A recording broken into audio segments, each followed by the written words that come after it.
নড়ান না, নড়ান না।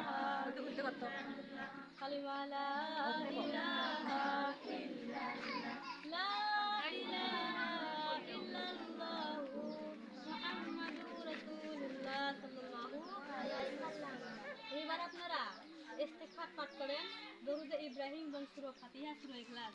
সবার জন্য দোয়া হবে, সবাই সবার জন্য দোয়া করবেন এবং আমার জন্য দোয়া করবেন ইনশাআল্লাহ। মা উঠে গেল, ওটা দাও, হ্যাঁ। আস্তাগফিরুল্লাহ রাব্বি